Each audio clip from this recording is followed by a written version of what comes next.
Thanks for always finishing your lunch. Huh? I haven't been eating it. What? I've been throwing it away. I couldn't believe my ears. I get up early every morning to prepare his lunch, and it turns out he's been throwing it away. Why would you do that? It's my lunch. I can do what I want, right? I was heartbroken seeing my husband laugh as he said that. I lost faith in him as a person, and I decided to get back at him. I'll show him that I'm not always a submissive wife. Please marry me. Yes. 1 year after we started dating, I married my husband. We met at work. He was at the head office, and I was in the sales department. While we were dating, he always put me first, taking me to my favorite places and letting me eat my favorite foods. Every day, I felt happy thinking about the wonderful life that awaited us. But after we got married, his attitude changed drastically. He began to nitpick everything I did and made all the decisions himself. He became a controlling husband, and things gradually got worse. Recently, something truly unforgivable happened. Huh? What did you just say? I told you to start making lunch every day from tomorrow. Why? It's normal for a wife to make her husband's lunch, right? 3 years into our marriage, my husband suddenly insisted on this. I work too, and I'm busy in the mornings. Honestly, I don't want to take on more than I have to. We used to eat lunch separately, so why the sudden change? I was puzzled. I don't want meal preps. I want freshly made ones every morning. From that day on, I started getting up at 5 a.m. to make his lunch. Cooking was never my strong suit, and even simple tasks like making scrambled eggs took considerable time. Preparing all the side dishes for lunch in the morning was quite a challenge. This new routine left me with less sleep, and it was extremely tough. One night, seeing the empty lunchbox in the sink, I felt relieved, thinking, oh, he ate it all. From then on, I continued making his lunch every day, though he never expressed any feedback. Out of curiosity, I asked him one day, by the way, is there anything specific you want in your lunch? No, not really. I see. I thought you liked it since you always finish it. Ha! I haven't been eating it. What? I've been throwing it away. I couldn't believe my ears. I was baffled as to why he would throw away the lunch I got up early every morning to make. Why would you do that? Well, your cooking is bland. It doesn't make me want to eat. But I get up early and put a lot of effort into making it. Then make something that makes me want to eat. But you don't have to throw it away.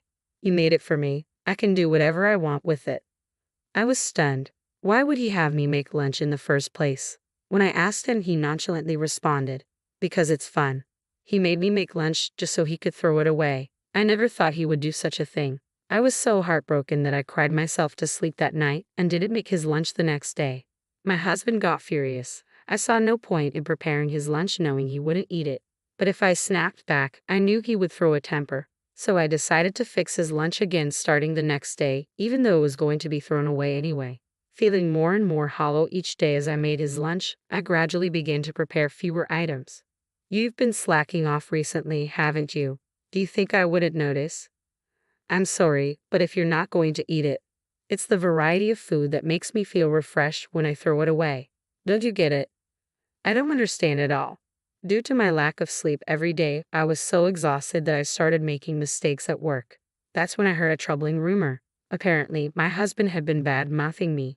When I asked a colleague who had been on a business trip to our headquarters for details, he said my husband was calling me a useless wife and saying things like, she can't do anything without me. She has no will of her own. It was bad enough to know he was saying these things behind my back, but hearing it confirmed, I couldn't just sit back and take it.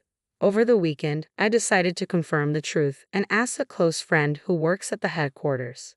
Mickey, I've heard it too. Really?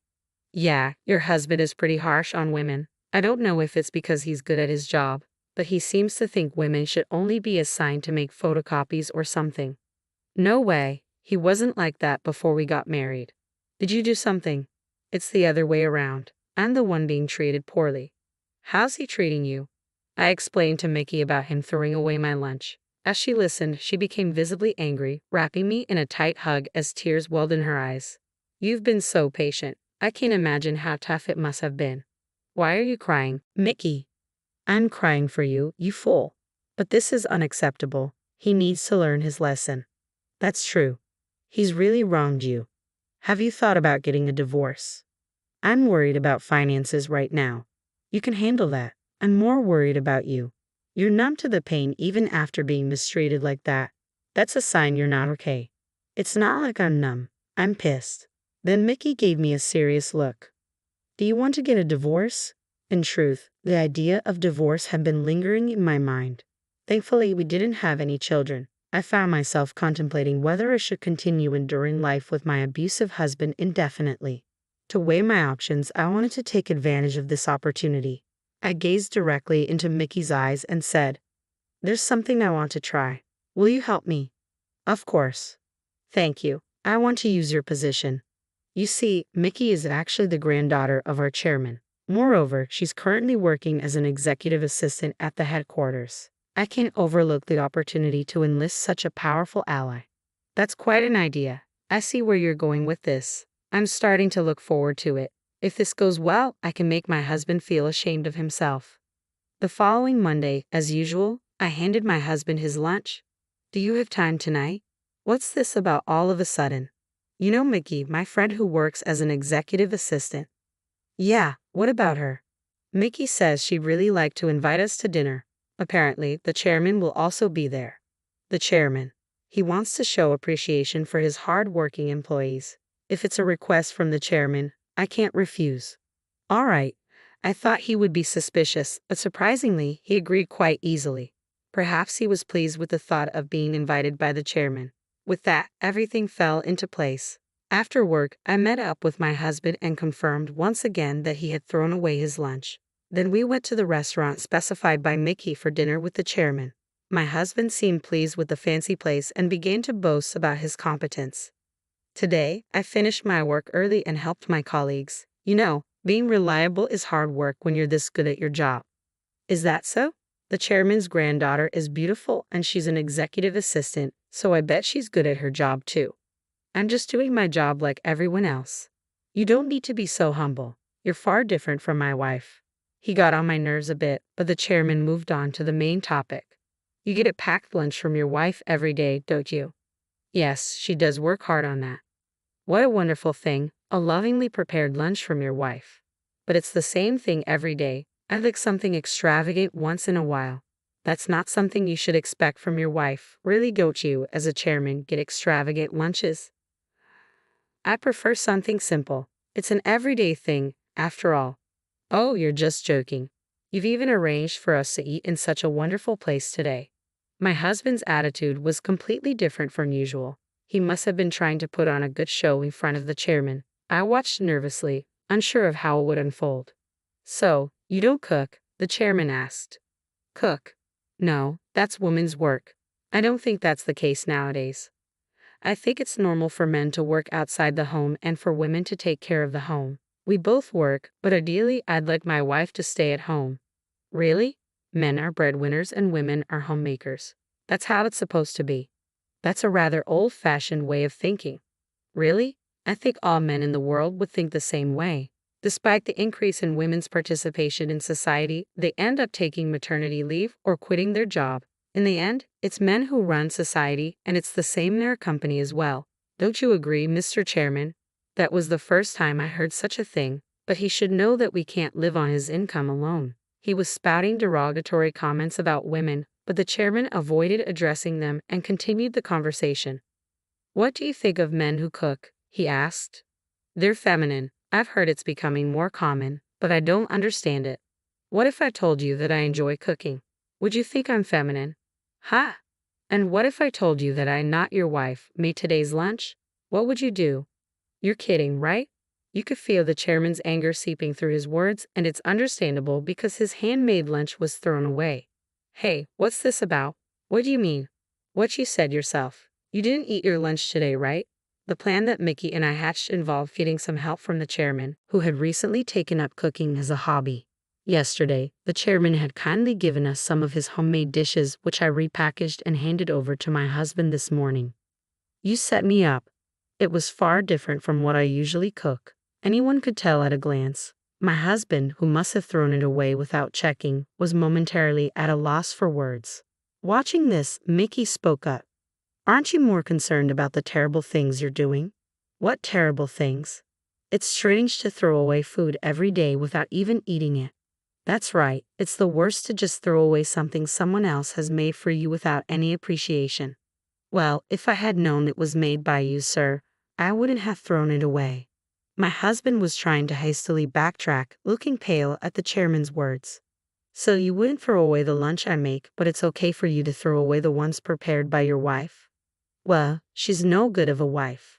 Can a husband do whatever he wants? That was my last straw. You are really the worst. What are you on about all of a sudden? Don't you realize how much your actions are hurting me? Huh? Why are you getting so worked up? I can't stand it anymore. I want a divorce. My husband stood looking perplexed. He glanced around the room, realizing he had no one to back him up, and began to panic. What are you talking about? How can you just say something like that out of the blue? It's not out of the blue. I've been thinking about it for a long time. Where did the kind man I married go? I was in love with you then. I don't love who you are now. As I conveyed my feelings, tears began to spill. I took out the divorce papers that I had put in my bag and placed them on the table. All you need to do is sign. I filled in the rest. You're serious. If this looks like a joke to you, you're more helpless than I thought. Do you think you can survive after a divorce? I'll be fine. I'll be getting alimony from you after all. What? Watching this scene, the chairman began to speak. You seem to have some prejudices against women. That's not what I mean. I've heard from my granddaughter about your attitude towards our female employees. Coupled with this incident, this isn't something I can overlook as a chairman. What are you talking about? I'll let my son, the president, know about this. Wait, sir, I can't lose my job now. Before worrying about your job, there are other things you should do first. Taken aback by the chairman's angry voice, my husband was at a loss for words. Not once have you apologized. When you do something wrong, you apologize. Even a kid in elementary school knows that. I'm very sorry. Not to me, to your wife. Can't you even understand that? You're making me sick. Mickey, let's go. Sure, Linda, let's go. Huh? What are you waiting for? You're not going back home, right? You're coming with us. Seeing the desperate look on my husband's face, Mickey and I left the restaurant, feeling quite relieved. The next day at work, I got a call from Mickey. Your ex-husband got demoted. Demoted? When HR investigated his work behavior, there were complaints from female employees, one after another. Is that so? And apparently his performance in sales has plummeted. He deserves it. It seems that he was transferred to a sales branch in the countryside, where the women were quite formidable. At first, he seemed to resist and continued his tyrannical behavior, but the place was filled with tough women, like old-school matriarchs. Within a week, he was unable to talk back. Now he is so respectful of the women in the office that he even voluntarily makes copies. 2 weeks later, Mickey contacted me again. I was issued a notice of termination and was told that I would be transferred to work at the head office in a secretary position. What does this mean? I think this is the chairman's doing. It seems that the chairman took a liking to me after seeing my declaration the other day. So, he spoke with the president to allow me to work as a trainee secretary with Mickey. Oh, and there's a message from Grandpa. What? He said we're going to have a dinner party once a month, where you'll eat his homemade food. This is an order coming from him as a chairman. What? The chairman's gonna cook for me? He apparently wants to treat you. He even mentioned taking cooking classes. Later, the divorce was finalized successfully. I was able to receive my desired amount of alimony, which was $20,000. I lost a husband but gained a new friend. I'm happy. From now on, I plan to have my chairman teach me how to cook delicious meals for myself.